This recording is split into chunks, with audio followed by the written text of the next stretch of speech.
So basically today we're going to start a very important topic, which is actually dermatitis herpetiform. So let's start it. Bismillahirrahmanirrahim.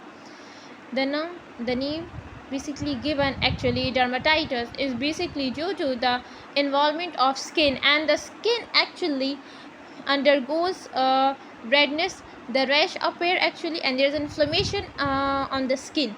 Herpetiform name is given actually on the basis that here in this disease what happened, there is a blister formation actually, and that blister formation is like happen in the herpes also.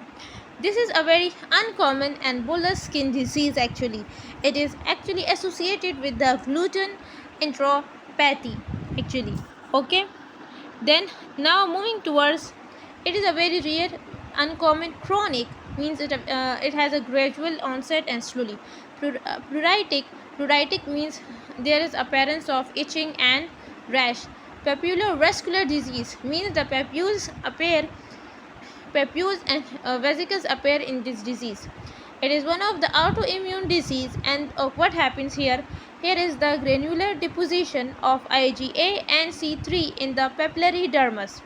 Okay, so the antibody IgA and the complement C in the what happened? It actually deposit in your papillary dermis layer, and also in the basement membrane zone, which is diagnostic and common finding.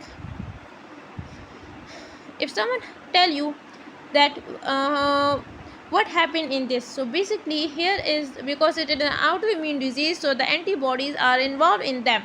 So the granular deposition of IgA and C3 in the papillary dermis, and also in the basement membrane, which is very helpful in the diagnosis and a common finding.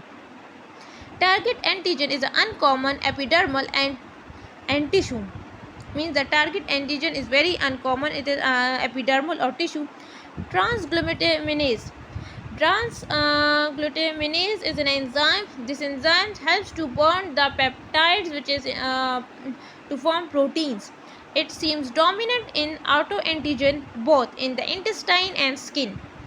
So what happened, that this enzyme seems to be very dominant autoantigen. It is an autoantigen which is seen in your intestine and skin. Autoantigen is basically substance that is produced in the body, and it is mistaken as an organ. It triggers your immune system because it is taken or mistaken as a organ. Okay, now what happened, you can see here this localized type of whitish papules. Okay, the way I have told you, it is a manifestation of the celiac disease. It affects 25% of the patients, and also oral mucosa is involved. And here is skin eruption, the way it happens in the herpes. The picture I have shown you was localized whitish maculopapular lesion, erythema. Also you have seen bulla that actually ruptures and a painful erosion. So what happened, there is bulla, that bulla ruptures and then form a erosion.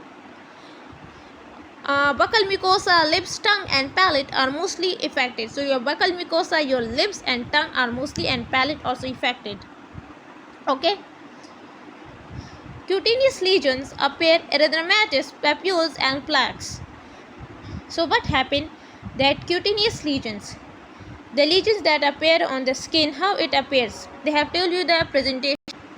So that on the skin, the lesions appear as reddish papules and plaques that are associated with the burning, means they have actually burning, and pruritus means there's a rash as well as the small vesicles. So what happened, the cutaneous lesions appear to be as papules. That papules are associated with the burning, pruritus and also small vesicles. Okay, the rash has a symmetrical distribution. The rash is actually symmetrical distribution, means it is properly distributed on the extensors of the elbows, means the rashes are on your elbows, proximal forearms, buttocks, posterior neck, back and face. The disease has a prolonged course with the periods of remission and exacerbation.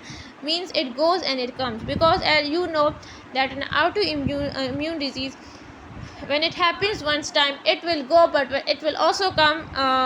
Okay, so what we have told you about that, the cutaneous lesions, the description is that it is erythematous papules associated with the burning pruritus as well as the vesicles, and their distribution is symmetrical. It appears on your elbows, it appears on your it appears on your proximal forearms, on your neck, back, face, and buttocks. This disease has a remission also, confirmed by histopathological examination, direct and indirect fluorescence test. You have cicatricial so you have actually cicatricial, pemphigoid, linear IgA disease, and epidermolysis bullosa acquista.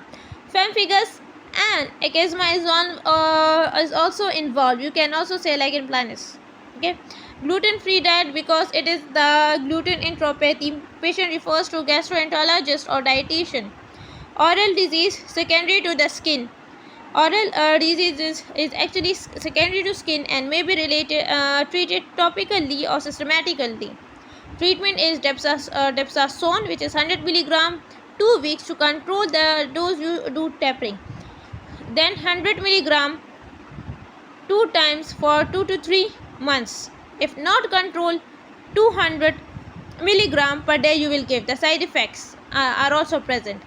Then you have actually sulfaparidine, which is 1 to 2 grams per day multiplied by 2 weeks.